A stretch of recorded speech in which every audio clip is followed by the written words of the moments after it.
皆さんこんにちは。バーチャル YouTuber をしているメイドのリコです。皆さんは数学得意ですか？私はあまり得意じゃないんですよね。ラミーさんは結構できるみたいですけれど、できないなりにも人並みに計算はできると思っているのですが、自分の計算間違ってるのかなと不安になった作品を今回はご紹介しようと思います。それではタイトルはこちらです。最速無双の B 級魔法使い、一発撃たれる前に1000発撃ち返すです。作者は CK 様です。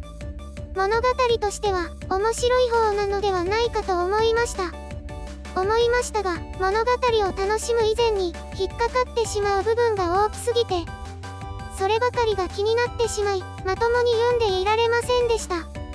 あらすじを言った後にその気になる部分を述べていこうと思います。これよりネタバレが含まれますので、嫌な方はチャンネル登録をしてからブラウザバックしてくださいね。いいですか？始めますよ。では、最速無双のあらすじはこちらです。魔力量が多いものこそ優れているという魔力量至上主義の世界。ヴィンセント伯爵家の三男である主人公、スカイは魔力量がたったの5でした。しかも、性質が無という序列的に最下位でもありました。貴族出身にもかかわらず、出来損ない、落ちこぼれなどと差別を受けていました。両親からもいないものとして扱われ、放任されていた頃、森の中でアンスという謎の魔法使いに出会いました。彼も無の性質の魔法使いでありましたが、魔力量を重視するのではなく、重要なのは魔力変換速度であると言いました。つまり呪文を唱えて、その呪文が発射されるまでの時間ですね。スカイはその魔力変換速度が非常に速いと評価され、変換速度が0秒、つまり呪文を唱えた直後に発射できる人間、ラグナシを目指さないかと勧められます。初めて自分を認めてくれた人であるので、スカイはアンスと共にラグナシになる修行を始めました。というあらすじです。詳細を省かれた辛い6ヶ月の修行と強い魔物を倒して速攻ラグナシになりました。その後は大人になって学園生活をするようです。物語自体は良かったと思います。速攻で伝説と呼ばれるラグナシになってしまったので面白みは減りましたけれど、というか、たった半年の修行と自分より少し強い魔物と戦ってラグナシになれたんだったら、修行せずともおのずとラグナシになってましたよね。おそらくアンスの役割が薄いような気がしました。修行内容がアンスがいなければできないものであれば違ったんでしょうが、内容がわかりませんからね。スカイの人生に大きな影響を与えた人物ということにしておきましょうか。この世界の魔法使い界隈は独特で、杖を使うのですが、私たちが想像するような杖ではありません。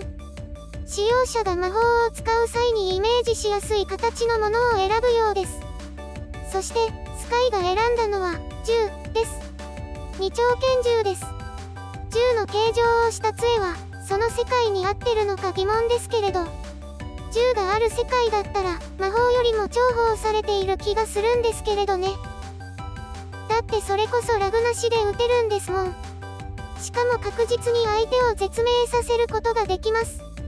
また大砲のような大型のものを作れば範囲魔法のような殲滅力を得ることができます。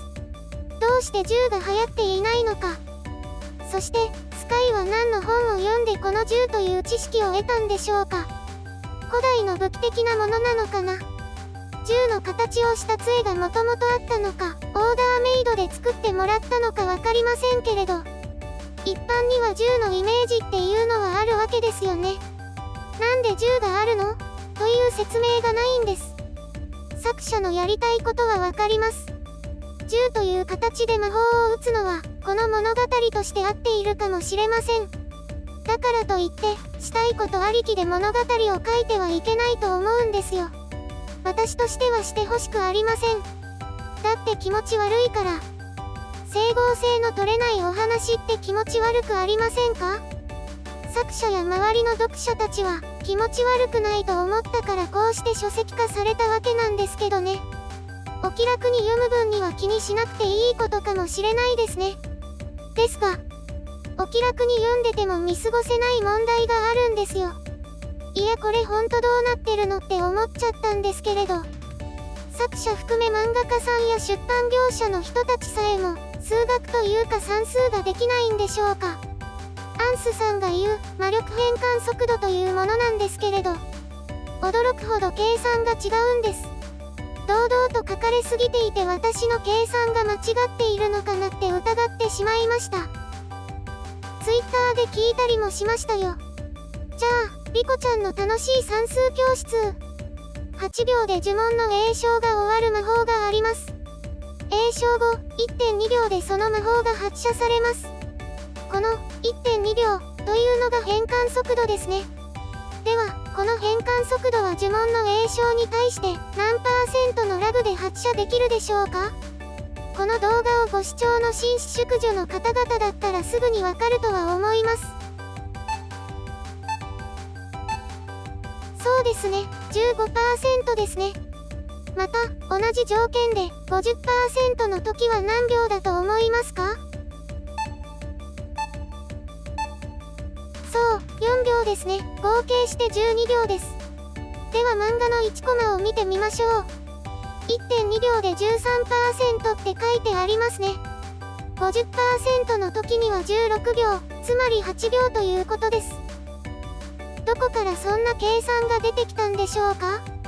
いやいや、そんな単純な計算間違うわけないじゃん。ただの誤植だよねって思い、原書を読んでみたんですよ。そうすると、原書にも 13% って書いてあるんですよね。嘘でしょ。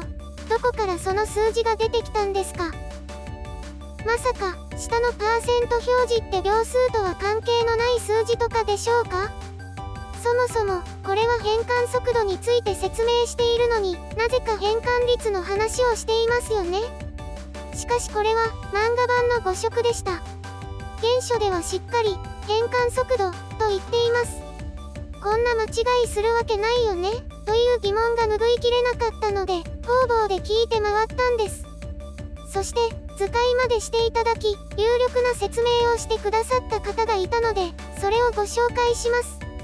作者は月森泉様です。制作をメインにしているバーチャルなサイエンティスト V エンティストです。この方の Twitter と YouTube チャンネルを概要欄に貼っておきますのでご興味があればぜひフォローしてください。こちらの画像の赤と青の2つの計算がごちゃ混ぜになっているのではないかということでした。私が思っているのは赤色の計算の方ですので 13% っておかしいよねと思っているわけです。しかし青の計算の方を見ると漫画に書いてある魔力封じのパーセント表示以外は合っているんです。こういうことを言いたかったのかしら。原作者さんと漫画家さんは魔力封じの方が 100% って書いてあるんですからそれを基準に考えちゃうじゃないですか。これは作者の計算ミスやタイプミスじゃないとしましょう。 50% だと16秒もかかるしね。というのも間違ってはいないのね。詠唱時間8秒を 50% と捉えたら 100% の時は16秒ですもんね。いや、計算は合っていますが、その考えが正しいんですか？でも、8秒を 100% と書いている時点で間違っているんですけどね。ごめんなさい、今回はグダグダと難しいことを言ってしまいまして。もうまとめに入ります。物語はいい、作画も結構いい。しかし、魔力変換速度とか魔力変換率の計算が出てくるたびに笑いがこみ上げてきちゃうんですよ。間違っていないのかもしれませんが、間違っているように見えるから。こんなどうでも良さそうな余計な部分で集中力を途切れさせてしまって、楽しく読み続けることができなかったです。この作品を書籍化した関係者の皆様方、お願いですから、どんな作品であれ、構成をしっかりしてください。今回のレビューはいかがだったでしょうか？このような感じで、私が思ったことをありのままにレビューしていきます。このような私にレビューしてほしい作品がありましたら、コメント欄か Twitter でご連絡ください。気に入っていただけましたらコメント、高評価、チャンネル登録をよろしくお願いします。また次回、レビューしたい作品がありましたら、お会いいたしましょう。